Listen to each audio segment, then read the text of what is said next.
But that's not to say there's no room for the more mature person in the business.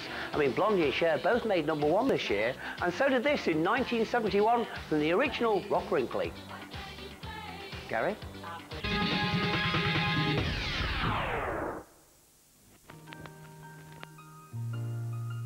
This is the godfather of punk, Lou Reed.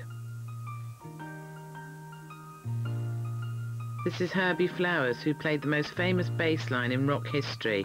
He also wrote the song that brought infamy to our #5 entry. I've been sitting here all day, thinking, same old dream. If somebody came up and said, oh, you played on Walk on the Wild Side, I'd say yes. And if they say something nice, I'm really grateful. If someone comes up and says, you wrote Grandad, didn't you? Yeah. The Grandad in question was the prematurely aged Clive Dunn, best known as bemused geriatric butcher Corporal Jones in Dad's Army. I was called to do Ronnie Corbett's This Is Your Life, and David Frost invited us all to Quaglino's for a dinner afterwards, for Ronnie Corbett's honour and all that stuff. And I sat at a table with, next but one to me, was a chap who introduced himself as Herbie Flowers. I met Clive Dunn in a fish and chip shop in Barnes, and he said, oh, you're that session bass player, aren't you? From these confused beginnings, Dunn and Flowers hatched a scheme to inflict a maudlin pop masterpiece upon the world. All they needed was a maudlin pop masterpiece. 5 hours work I spent on this, and I got stuck. So I phoned Ken Pickett up, who's a songwriting friend, and said, if you come round now, we can finish the song off. So he came round and he pressed my doorbell. Grandad.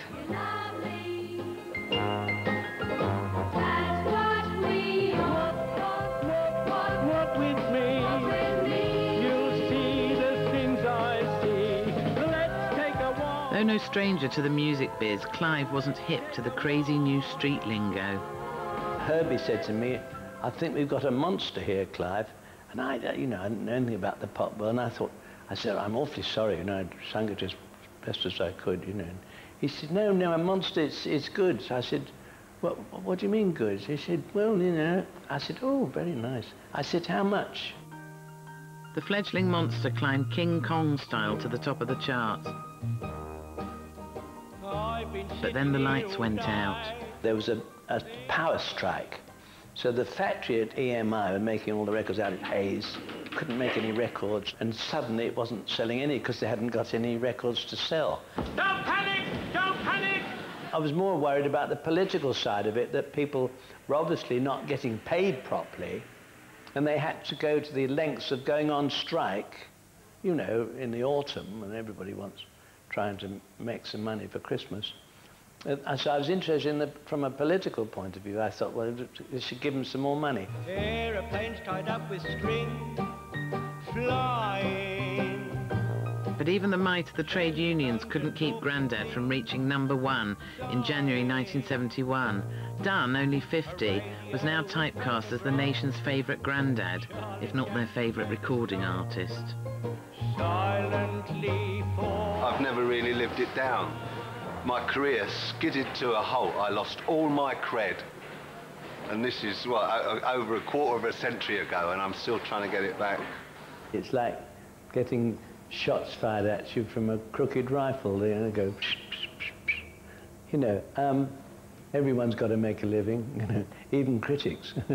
People will rush to, they'll rush home to watch Dad's Army, but they won't, if they hear Grandad on the radio, they won't turn it up. Stupid boy. We didn't make a lot of money out of it, because the way you make a lot of money in the business is to write a huge hit that 20 people do covers of, and like Frank Sinatra or Barbra Streisand or people like that. Who's going to cover Grandad? There may not have been a cue to cover Grandad, but artistic jealousy exists even in the really annoying top 10.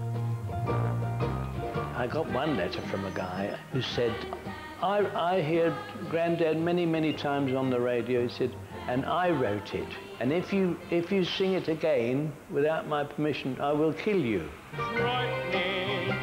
Yours sincerely. Perhaps mindful of possible assassination, Flowers hid himself in the backing bands of Shirley Bassey, Mark Bolan, Paul McCartney and David Bowie. Working for David Bowie and working for Clive Dunn, there's not really much difference, because my job's to go boom, ground control to major, boom, tom, button song, the odd bit of that, and boy, I've been sitting here all, it's no difference.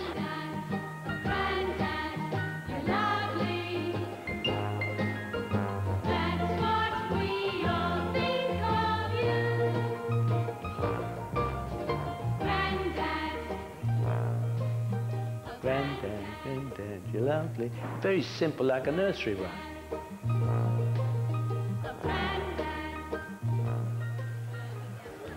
Modified food. Don't know what all the fuss is about. As our number 4 record shows, sinister genetic experimentation has been rife in Somerset since the early 70s.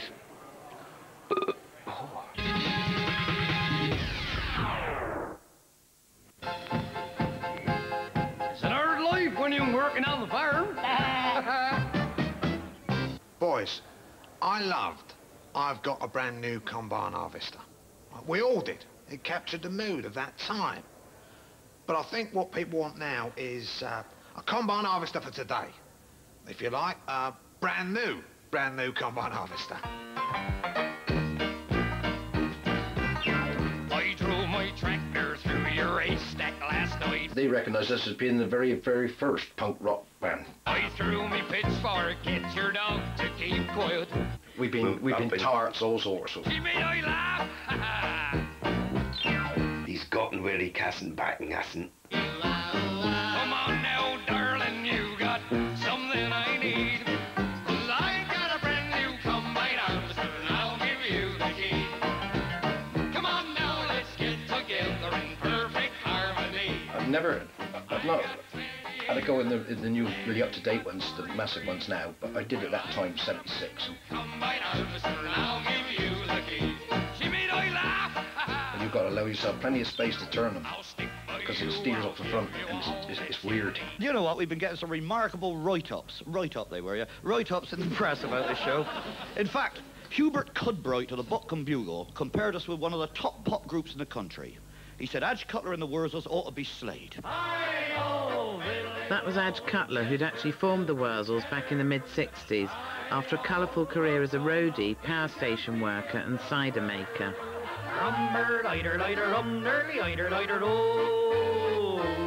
Tragically, he died in a car crash in 1974.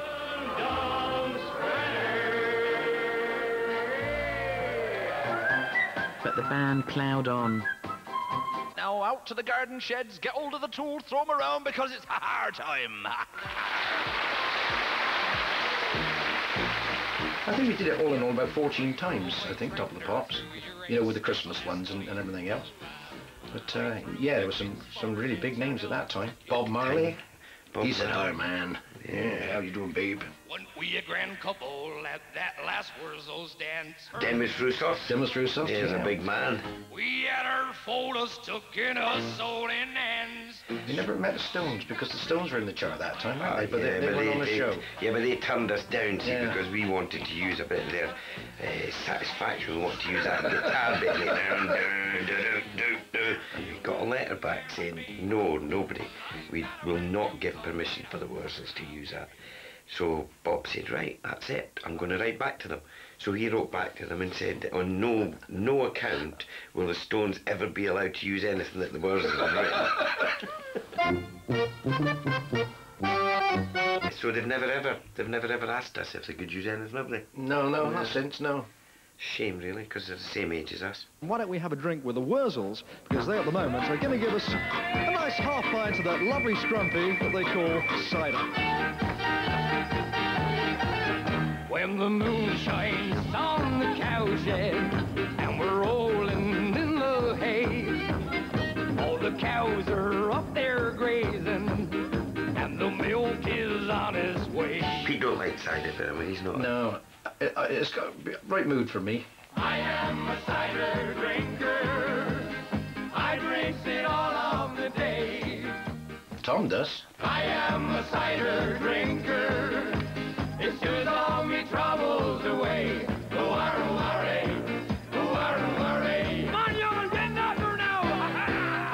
Couldn't believe my first night because it was November the 5th, 1967, and it was the World Cider Drinking Championships. It just wouldn't be allowed nowadays. It was to see the contestants, to see how many pints of cider they could drink in an hour. And we were changing in a war bunker where every kid in Portishead had been conceived, I should imagine, with the look of it. Oh, I never smelled nothing like it all my life. Bring up the cider. 30 years on, the Wurzels are still one of the West Country's leading rock acts, perhaps due to that lovely scrumpy Tony Blackburn likes to call cider. We find we've got to pace ourselves a little bit now. We used to go out at a bullet a gate at one time, but nowadays we find, you know, an hour and a quarter, something like that. As it builds up towards the end, it gets quite hectic. And everybody starts to feel the pain. The college is a big thing these days.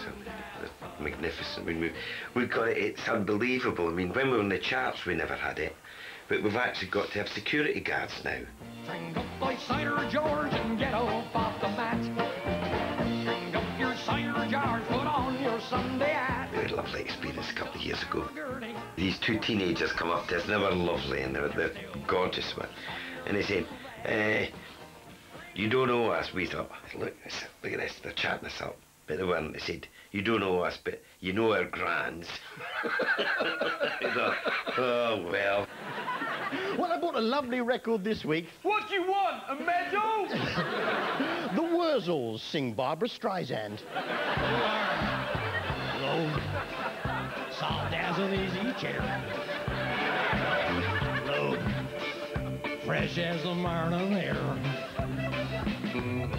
One love that is shared by two. All you have found with you. Ageless and evergreen.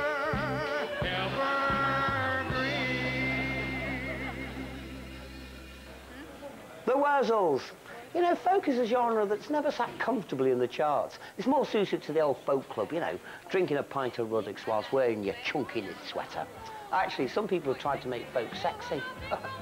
Didn't succeed. Cheers. We have a lovely time the day we went to Bangor. A beautiful day, we had lunch on the way over under a pound, you know. On the way back, Fiddler's Dram. Before you laugh at the guitarist, would a ginger Jimi Hendrix have made it? dancing here, prancing there. Terry Wogan, a symphony in beige polyester and full Bobby Charlton comb over. Hurrah for the Cornish floral dog.